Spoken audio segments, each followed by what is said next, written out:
السلام عليكم ورحمة الله وبركاته.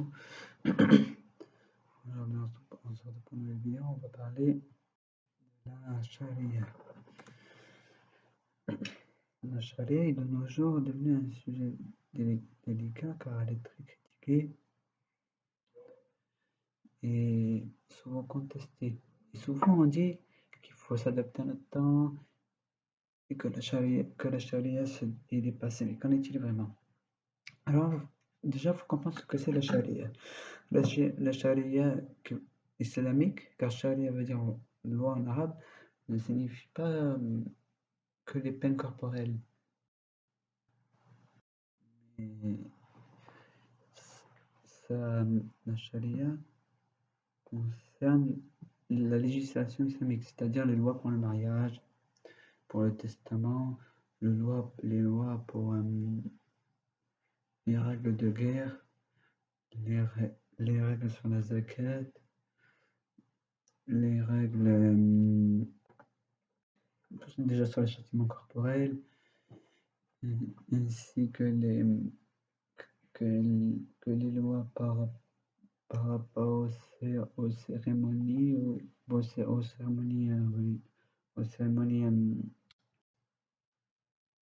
rapport aux enterrements, par exemple, aux fêtes de naissance, etc. Ça concerne toutes les législations, toutes choses, les fêtes, les mariages, la naissance d'un enfant, etc. Tout ça, par exemple en France, il y a des procédures pour les mariages, pour les morts, pour les enterrements, etc. Eh bien, dans la charia, c'est pareil. Il y a des procédures qui sont promulguées par Allah subhanahu wa ta'ala et qu'on doit appliquer. Alors, les mariages religieux, les naissances, etc., tout ça, c'est pas de problème. On peut appliquer l'entièreté de la charia. Ce qui pose problème, surtout aujourd'hui, c'est par rapport aux peines corporelles. Alors, certains, quand on les voit, on a l'impression que c'est cruel, mais faut pas sortir les phrases hors contexte, car si tu prends les versets et que tu regardes dans quel texte il a été appliqué, il faut, tu comprends pourquoi pourquoi cette peine a été appliquée, et pourquoi il faut l'appliquer, car ça a été promulgué par Allah subhanahu wa ta'ala. Il faut certes se soumettre à Allah subhanahu wa ta'ala et appliquer tout ce qu'il dit, peu importe l'époque, le lieu, le temps, etc. Ça, c'est une preuve claire et nette. Sauf quand tu peux pas, par exemple en France, parce que la majorité est mécréante. Mais dans les pays musulmans,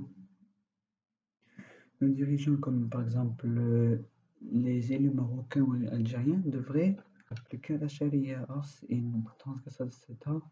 Et pour Mohammed sallallahu alayhi wa sallam, a dit pour vous plusieurs choses. Et parmi ces choses, il a dit: je crains pour vous des dirigeants qui n'appliquent pas la charia, la loi d'Allah subhanahu wa ta'ala, qui appliquera en guerre.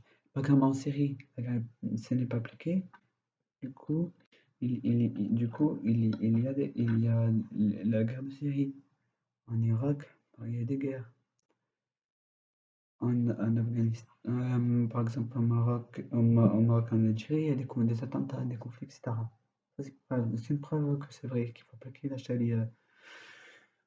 Mais après, il faut voir dans quel contexte a été mis ces peines. Par exemple, la peine du châtiment corporel par rapport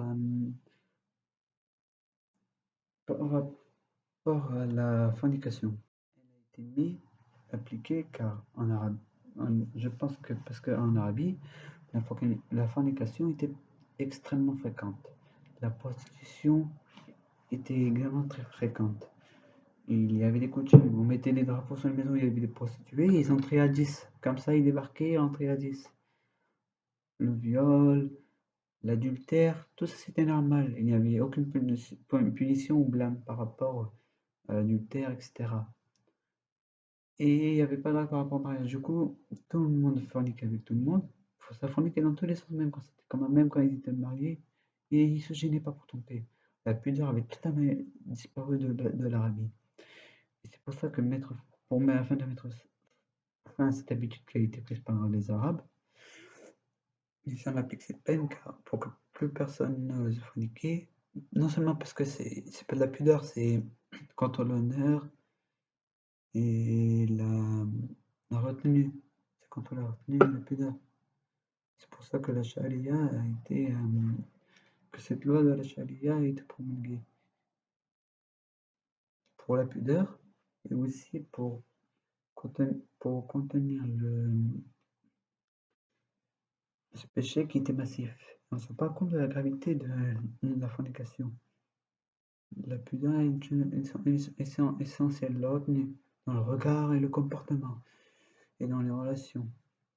La sexualité dans le mariage, c'est une règle d'or. Et après, il y a plein de peines comme ça. Il faut prendre les versets et chercher leur contexte. Le but dans ce livre n'est pas de vous enseigner les peines corporelles, mais ce que la charia et pourquoi il faut absolument appliquer. En France, on ne peut pas, c'est rien net. Il faut appliquer les règles de la République, sauf si, par exemple, s'il y avait une loi qui interdit la prière, celle-là, il ne faut pas s'y appliquer. C'est pour ça qu'il faut appliquer.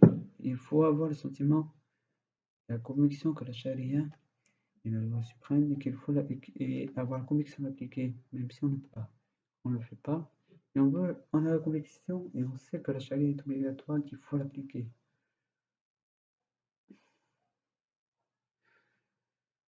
Et demain, Inch'Allah, nous aborderons le sujet de la hijra, de la hijra, c'est-à-dire de l'immigration. Salam alaikum wa rahmatullahi wa barakatuh.